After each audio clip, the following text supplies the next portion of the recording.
Nah, apa saja fundamental gitu ya WhatsApp marketing gitu? Ada dua. Jadi hanya ada dua gitu ya. Seperti yang saya sampaikan tadi, WhatsApp itu simple gitu, bahkan super simple gitu. Jadi hanya ada dua teman-teman, pola dari fundamental atau basic dari WhatsApp marketing itu. Jadi kalau misalnya yang pertama pola gitu ya, kita coba dengan pola. Jadi pola WhatsApp itu hanya ada gitu ya. Jadi kalau misalnya kita bisa lihat gitu, ada kesamaan dan ada perbedaan antara WhatsApp gitu dengan WhatsApp marketing ya, aktivitas WhatsApp marketing dengan sosial media yang lain gitu. Nah, katakanlah di sini ya jika saya analogikan gitu, jika di sini audiens kita gitu ya, katakanlah ini audiens kita gitu ya, banyak banget gitu audiens atau followers atau friend list kita gitu ya. Nah, ini katakanlah ini adalah friend list kita ya. Kalau di Facebook kan berarti friend list kita, Instagram itu adalah followers kita, di YouTube mungkin itu subscriber kita gitu. Atau misalnya mungkin di WhatsApp itu adalah database kita gitu. Nah, kalau di Facebook gitu ya. Misalnya nih di sini Facebook, IG gitu, YouTube gitu dan lain-lain, TikTok gitu. Nah, kalau misalnya di sosial media ini teman-teman, pola kita untuk berinteraksi dengan mereka gitu ya. Ini salah satu kesamaannya. Pola kita untuk berinteraksi dengan mereka, ya kalau misalnya kita bisa buat panahnya gitu ya, alurnya itu seperti ini gitu. Artinya ketika kita update status, kita nulis postingan-postingan jualan di Facebook, kita upload gambar di Instagram, kita bikin video jualan atau review produk di YouTube, kita bikin video di TikTok dan sebagainya, followers kita ini semuanya punya kebebasan gitu untuk untuk berinteraksi dengan kita gitu. Ya mereka bebas untuk nge-like postingan kita gitu, mereka bebas untuk komen di postingan kita gitu, mereka bebas untuk nge-share dan sebagainya gitu. Nah, jadi sementara ya dalam sosial media itu ya, termasuk juga WhatsApp, itu kuncinya adalah interaksi gitu. Kuncinya adalah interaksi. Jadi bagaimana caranya agar followers atau data kita ini itu bisa berinteraksi dengan kita. Nah, di Facebook ya, seperti ini polanya gitu. Jadi polanya adalah semua sosial media, semua followers itu nantinya punya kebebasan untuk berinteraksi dengan kita. Kita nggak bisa maksa. Gitu. Kita update status ya kalau misalnya mereka nggak mau berinteraksi dengan kita, ya ujung-ujung adalah postingan kita sepi like, sepi komen, sepi share dan sebagainya. Begitupun dengan IG, YouTube dan TikTok dan yang lainnya. Nah, bagaimana dengan WhatsApp gitu? Bagaimana dengan WhatsApp? Nah, di WhatsApp, teman-teman, di WhatsApp polanya itu berbeda gitu. Polanya adalah kalau misalnya kita bisa buat anak panahnya gitu. Polanya adalah seperti ini. Jadi polanya adalah kita gitu ya.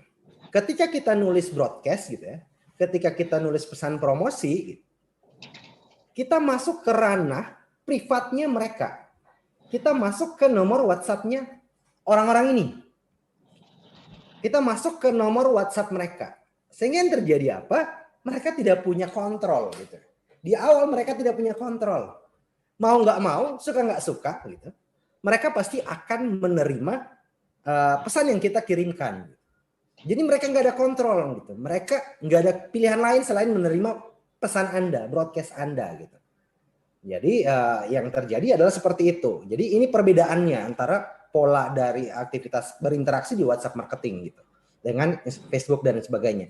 Sehingga proses interaksi yang kita lakukan gitu ya, ini kan butuh yang namanya interaksi gitu ya.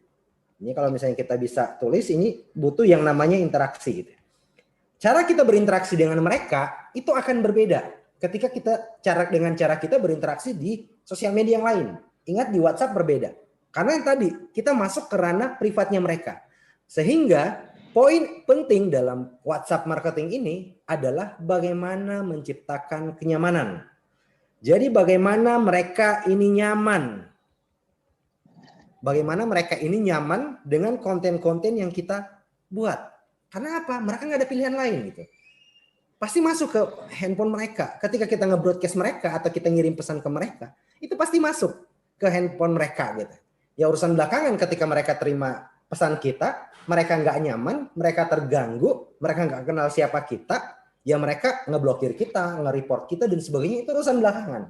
Tapi poin penting pertama adalah mereka terima pesan kita. Jadi pastikan teman-teman, konsep interaksi yang kita buat itu bikin mereka nyaman. Nah, seperti apa sih caranya agar nanti konten-konten yang kita kirimkan ke mereka itu nyaman, gimana caranya dan sebagainya, itu baru kita bahas ke teknisnya. Jadi ini pola pertama, fundamental pertama yang harus teman-teman pahami, bahwa ada polanya gitu. Polanya adalah interaksi ya, dan kemudian ya itu bagaimana caranya kita berinteraksi dengan mereka, kemudian mereka bisa nyaman dengan kita. Jadi kalau misalnya kita bisa di sini ya, bahwa pola ini adalah tentang interaksi.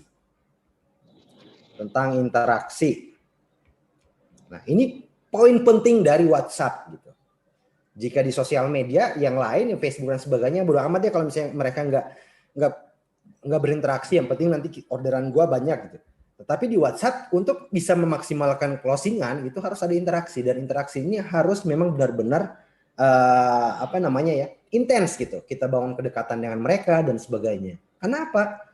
Chit-chat yang kita lakukan gitu, meskipun konten tersebut kita kirim ke banyak orang gitu, namun anggapan dia bahwa kita sedang berinteraksi dengan dia sendiri gitu. Jadi makanya pola interaksinya itu adalah pola interaksi secara personal gitu. Tidak seperti Facebook. Ketika kita update status, banyak kita bisa berinteraksi dengan semua orang gitu, secara publik gitu. Tapi di WhatsApp enggak. Sehingga poin paling inti dari fundamental WhatsApp marketing itu adalah tentang interaksi, teman-teman. Ini gitu.